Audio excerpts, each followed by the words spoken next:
Hello everyone, welcome to important MCQ series of commerce subject. आपका पहला question आज का है that which refers to a form of business organization that is owned, managed and controlled by an individual who is the recipient of all profits and bearer of all risk। तो देखिए, question में सबसे पहले आपको पढ़ने के बाद keywords ढूंढने होते हैं, है ना। तो आपने यहाँ पे कीवर्ड ढूंढना है कि ऐसा बिजनेस ऑर्गेनाइजेशन जो ओन करता है पर्सन, मैनेज करता है और सारा का सारा कंट्रोल जो है वो सिर्फ किसका होता है, एक सिंगल इंडिविजुअल का होता है। ठीक है। और जो भी उस बिजनेस से प्रॉफिट आता है, जो भी रिवॉर्ड आता है, ठीक है, और जो भी रिस्क जुड़ा हुआ है उस बिजनेस से, वो भी वही बियर करता है पर्सन। ठीक है। तो इस form of business of organization को हम क्या कहते हैं? Sole proprietorship, partnership, joint Hindu family business या फिर कोऑपरेटिव सोसाइटीज। तो देखिए यहाँ पे क्या आंसर आना चाहिए। एक इंडिविजुअल की बात हो रही है, ठीक है, जिसको हम सोल प्रोप्राइटरशिप कहते हैं। तो चलिए, ये जितने भी टाइप्स हैं हमारे पास फॉर्म्स ऑफ बिजनेस ऑर्गेनाइजेशन के, एक बार इनके फीचर्स देख लेते हैं। तो सबसे पहले हमारे पास आता है सोल प्रोप्राइटरशिप। सोल प्रोप्राइटरशिप का मतलब क्या है? सोल का मतलब होता है सिंगल या फिर वन। ठीक है। तो यहाँ पे हमारा सिर्फ वन ओनर होता है, उसी का फुल कंट्रोल होता है पूरे बिजनेस पे। ठीक है। वही हैंडल करता है सारी चीजें, मैनेज भी बिजनेस को वो खुद ही करता है। ठीक है। तो सिंगल हैंड जो है वो होता है। ठीक है। तो यहाँ पे फीचर्स देखते हैं इसके। सबसे पहले है इजी टू स्टार्ट। तो यहाँ पे आपको अगर सोल प्रोप्राइटरशिप स्टार्ट करना है तो आपको जो है कोई ज्यादा खर्चा करने की जरूरत नहीं होती, ज्यादा इन्वेस्टमेंट की जरूरत नहीं होती है। अगर आपके पास कोई भी बिजनेस आइडिया है, इवन अगर आप कोई शॉप भी खोलना चाहते हैं, तो वो भी आपका सोल प्रोप्राइटरशिप में ही आता है। ठीक है। देन ओनरशिप की बात करें तो सिंगल ओनरशिप, सारा जो है जितना भी डिसीजन लेना है बिजनेस से रिलेटेड, जितना भी प्रॉफिट अर्न होगा, सारी ओनरशिप इसकी है, सिंगल पर्सन की है, कोई इसका पार्टनर नहीं है या फिर कोई मेंबर अदर नहीं है इस बिजनेस में। फिर अगर हम लाइबिलिटी की बात करें तो क्योंकि इसी के पास सारी ओनरशिप है, सोल प्रोप्राइटर के पास, इसलिए लाइबिलिटी जो है इसकी अनलिमिटेड होगी। मतलब जो भी रिस्क होगा, कुछ भी होगा, वो सारा यही खुद ही बियर करेगा। ठीक है। अगर कोई भी लॉस होता है बिजनेस में तो यही बियर करेगा। ठीक है।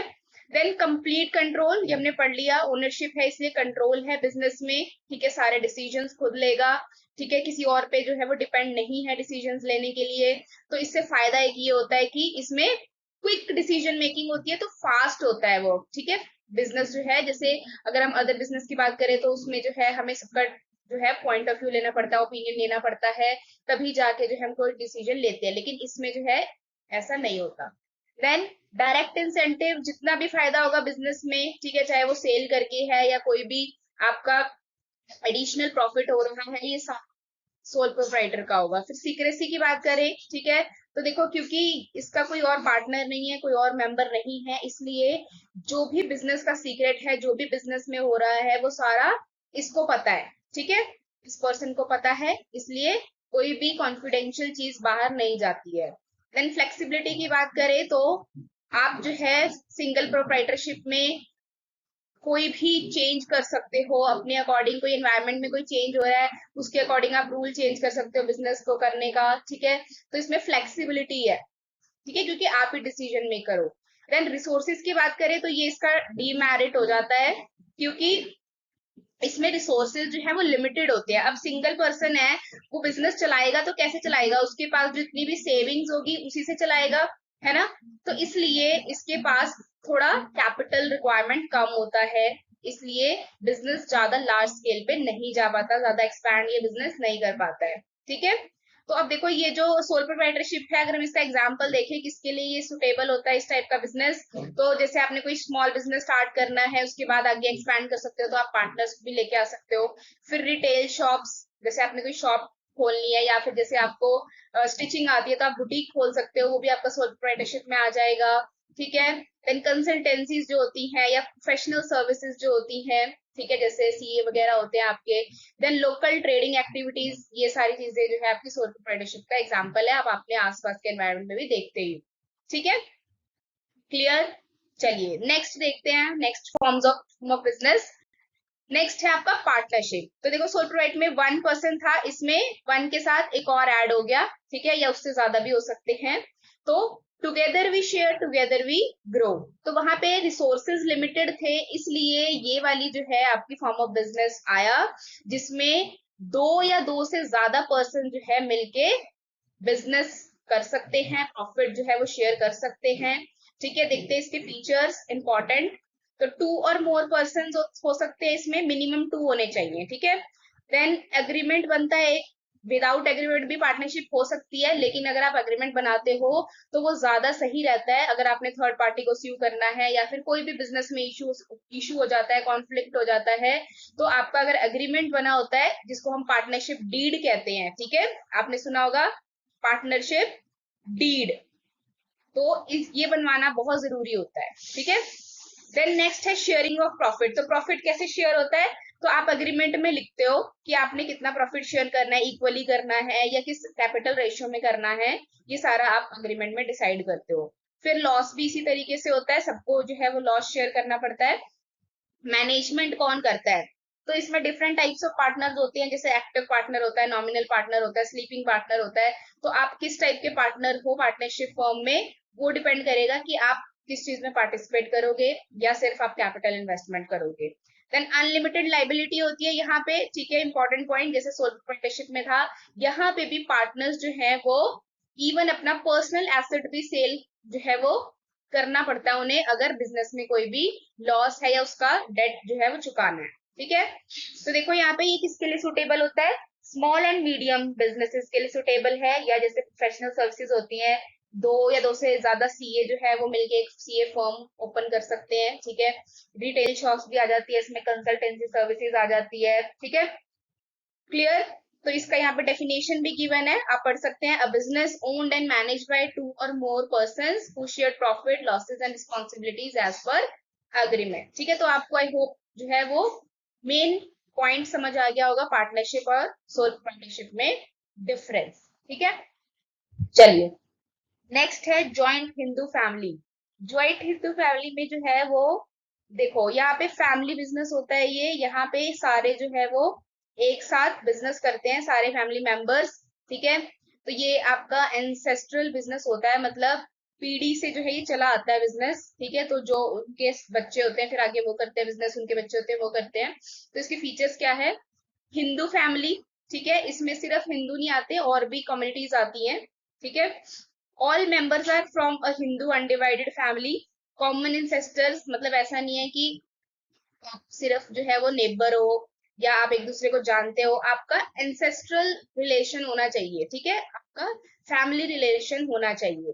ठीक है, फिर ज्वाइंट ओनरशिप होती है यहाँ पे। ठीक है, मतलब यहाँ पे मेन जो है वो कौन होता है? मेन कर्ता होता है, सबसे हेड ऑफ द फैमिली होता है। ठीक है, जैसे यहाँ पे अगर ग्रैंडफादर है सबसे बड़े फैमिली में, तो ये होंगे हेड ऑफ द फैमिली, जिन्हें हम कर्ता कहते हैं। बाकी सारे जो है वो पार्टनर्स होते हैं, मेंबर्स होते हैं, इनको हम को पार्टनर्स कहते हैं। क्या कहते हैं? को पार्टनर्स। ठीक है, तो ज्वाइंट मैनेजमेंट, सभी जो है मिल करके मैनेज करते हैं बिजनेस को, फैमिली मेंबर्स ही इसमें सारे होते हैं। ठीक है, देन प्रॉफिट कैसे शेयर करते हैं? प्रॉफिट सारे फैमिली मेंबर्स जो है आपस में मिलकर शेयर करते हैं। लाइबिलिटी कैसी होती है यहाँ पे? देखिए यहाँ पे कर्ता की जो है वो अनलिमिटेड होती है, अनलिमिटेड लाइबिलिटी होती है। बाकी जो को पार्टनर्स हैं, अदर मेंबर्स हैं, उनकी लिमिटेड होती है। ठीक है, ये याद रखना है यहाँ पे पॉइंट। क्लियर? तो यहाँ पे मेंबर्स की कर लेना, मेंबर्स जो है वो लिमिटेड एंड कर्ता अनलिमिटेड। ठीक है, देन ये किसके लिए सुटेबल है इस टाइप का बिजनेस? जैसे family business, trading, manufacturing, real estate, agriculture, जैसे बहुत पुरानी फैमिली है जो किसी एक पर्टिकुलर चीज में बहुत ही फेमस है, बहुत ही जो है वो एक्सपर्ट है ना, उनको नॉलेज है, वो उनका ट्रेडिशन चला आ रहा है, तो वो वही चीज कर सकते हैं। जैसे कि कोई कढ़ाई हो गई, कोई स्टिचिंग हो गई, इस तरीके का business. Then business requiring large capital and long term commitment. ठीक है, यहाँ पे आपको जो है वो कैपिटल रिक्वायरमेंट भी होती है। Business based on trust and mutual understanding. ठीक है, यहाँ पे जो है एक फायदा होता है कि सारे जो है वो फैमिली मेंबर्स होते हैं, तो यहाँ पे ट्रस्ट इश्यूज कम होते हैं। ठीक है, या फिर कोई भी सीक्रेसी वगैरह जो है वो बाहर जाने के कम चांसेस होते हैं, कॉन्फिडेंशियल होता है ये। देन ट्रेडिशनल बिजनेस पास डाउन थ्रू जनरेशन। ठीक है, तो यहाँ पे भी क्या होता है? यहाँ पे एक क्वेश्चन पूछा जाता है कि जो ज्वाइंट हिंदू फैमिली है उसकी जो मेंबरशिप होती है वो कैसे होती है, तो ये बाय बर्थ होती है, ठीक है। अगर आप उस फैमिली में जन्म ले रहे हो तो आप जो है वो बाय बर्थ ही उसके मेंबर बन जाओगे उस बिजनेस के ऑटोमेटिकली, ठीक है। क्लियर। नेक्स्ट है हमारा कोऑपरेटिव सोसाइटी। ये भी बहुत ही आपका इंपॉर्टेंट फॉर्म ऑफ बिजनेस है, ठीक है, बहुत ही अच्छा फॉर्म ऑफ बिजनेस है।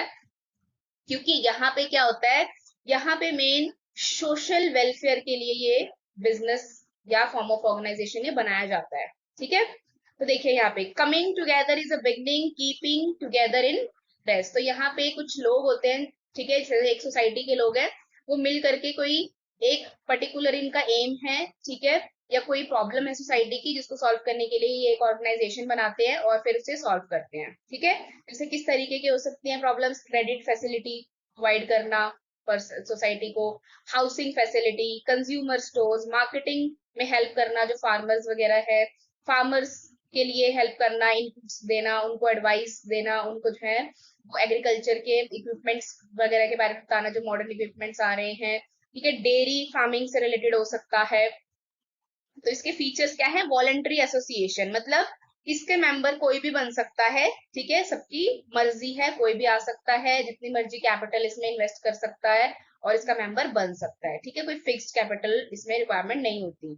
फिर डेमोक्रेटिक कंट्रोल होता है, मतलब यहाँ पे वन मेंबर वन वोट माना जाता है, ये इसका इंपॉर्टेंट पॉइंट होता है सबसे ज्यादा, कि यहाँ पे ऐसा नहीं है कि जिसने अगर यहाँ पे 1 लाख रुपए दिए हैं इस सोसाइटी में ऑर्गेनाइजेशन में आने के लिए तो उसका वोटिंग राइट ज्यादा होगा, ठीक है, इन कंपैरिजन टू जिसने 10,000 दिए है। ऐसा नहीं होता है, इसमें 1 पर्सन का एक वोट माना जाता है, ठीक है। लाइबिलिटी की बात करें तो लिमिटेड लाइबिलिटी है, ठीक है, जितना आपने कैपिटल शेयर करा है उसके जितनी होगी आपकी लाइबिलिटी। देन प्रॉफिट डिस्ट्रीब्यूशन की बात करें तो यहाँ पे जो प्रॉफिट डिस्ट्रीब्यूशन है मेनली यहाँ पे प्रॉफिट होता नहीं है, यहाँ पे एक्चुअली जो भी प्रॉफिट होता है उसको फिर से सेव कर लेते हैं उसी सोसाइटी की कुछ हेल्प करने के लिए एज अ, ठीक है। Then promotion of welfare, main इसका रीजन होता है फॉर्म ऑफ ऑर्गेनाइजेशन का सोशल वेलफेयर, ठीक है, इकोनॉमिक, सोशल, एजुकेशन, ये जितने भी हमने यहाँ पे पढ़े इनसे रिलेटेड पॉइंट्स को सॉल्यूशन करने के लिए। देन लीगल स्टेटस बात करें तो ये किसके अंडर आता है, कोऑपरेटिव सोसाइटी एक्ट के अंडर आता है, ठीक है। तो यहाँ पे मीनिंग देखिए, it is an organization association of persons who voluntarily come together to promote their economic interest through a cooperatively owned and democratically controlled enterprise, ठीक है। तो कॉपरेशन टुडे प्रॉस्पेरिटी टुमारो, ये इसका मोटो है। क्लियर। तो इसलिए यूनिटी स्ट्रेंथन्स अस, तो यहाँ पे जितना आप मिलजुल कर अपनी सोसाइटी के लिए काम करोगे उतनी प्रॉब्लम सोसाइटी की सॉल्व होगी, ठीक है। जैसे एग्जांपल ले सकते हैं, अगर आप बैंक से लोन लेने जा रहे हो तो उसका इंटरेस्ट जो है वो हाई होगा, लेकिन कोऑपरेटिव बैंक्स भी हैं जो इंटरेस्ट रेट थोड़ा कम प्रोवाइड करते हैं अगर आप लोन लेने जाते हो, तो इससे क्या हो गया, इंटरेस्ट रेट का जो प्रॉब्लम है वो सॉल्व हो गया, ठीक है। क्लियर। तो इसी तरीके के और भी आपके फॉर्म ऑफ बिजनेस होते हैं, जैसे कि सबसे इंपॉर्टेंट कंपनी है, तो उसका आपको अगर कोई भी फीचर इंपॉर्टेंट पता है तो आप कमेंट बॉक्स में जरूर बताइए, ठीक है। ये जितने भी हमारे पास क्वेश्चन में ऑप्शंस थे इसके बारे में मैंने आपको एक्सप्लेन कर दिया है। इंपॉर्टेंट फॉर्म्स ऑफ ऑर्गेनाइजेशन बहुत इंपॉर्टेंट टॉपिक होता है आपका ये कॉमर्स में, तो इसको आप जरूर अच्छे से पढ़ के जाए।